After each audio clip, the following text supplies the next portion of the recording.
Now, let's review proper procedures for flashing in valleys. Valleys are one of the areas that true professionals take their time in doing right. The average valley gets loaded up with almost a small river and rain and become really backed up with ice and snow in your colder areas. There are three methods for installing valleys: the open, woven, and close-cut methods. First, we'll look at the woven valley.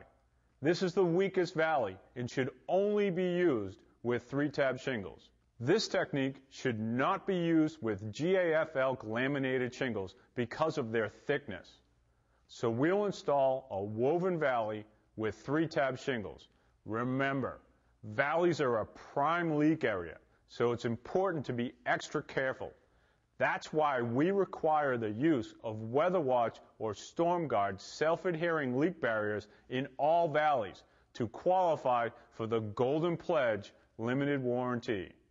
The woven valley is a highly waterproof valley because it leaves no exposed openings and because the two sides of the valley are usually blended together seamlessly.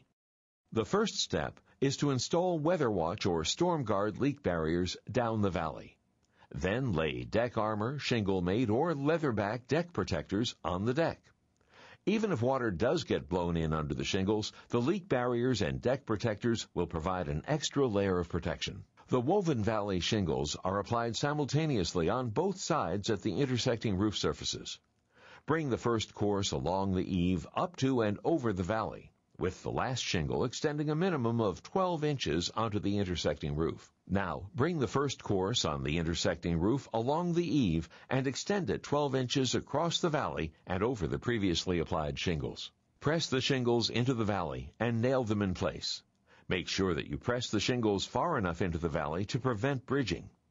Use normal nailing methods, except that no nail should be within 6 inches of the center line of the valley. 2 nails should be placed at the end of each shingle crossing the valley. Continue by applying additional courses of shingles in the manner just described. The closed-cut valley is popular in many parts of the country and shows the aesthetic appeal available with asphalt roofing shingles.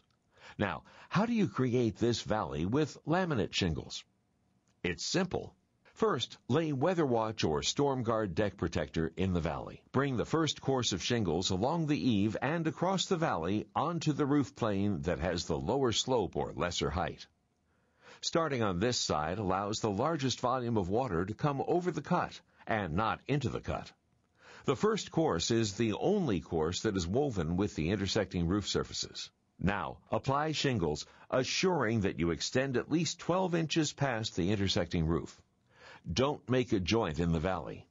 If a shingle falls short, insert a 1 or 2 tab section or 12 to 18 inches of laminated shingle in the row so that a full shingle extends over the valley. Press the shingles tightly into the valley. Make sure that the shingles lay flat enough so that no bridging occurs. Secure the shingles at the valley using normal nailing methods, but make sure there are no nails within 6 inches of the valley line. 2 nails should be placed at the end of each shingle that crosses the valley. Continue to apply succeeding courses in the same manner. Now, snap a chalk line 2 inches from the center line of the top of the valley on the unshingled side. It should get wider at the bottom of the valley, 1/8 of an inch per foot. This increased width will accommodate the increasing volume of water directed into the valley. Next, apply shingles to the unshingled side. Make sure that the shingles extend past the center line of the valley so that they can be trimmed properly in the next step. Trim the shingles as you install them using a chalk line to ensure a neat installation. Crop 1 inch on a 45-degree angle from the upper corner of each end shingle as you install.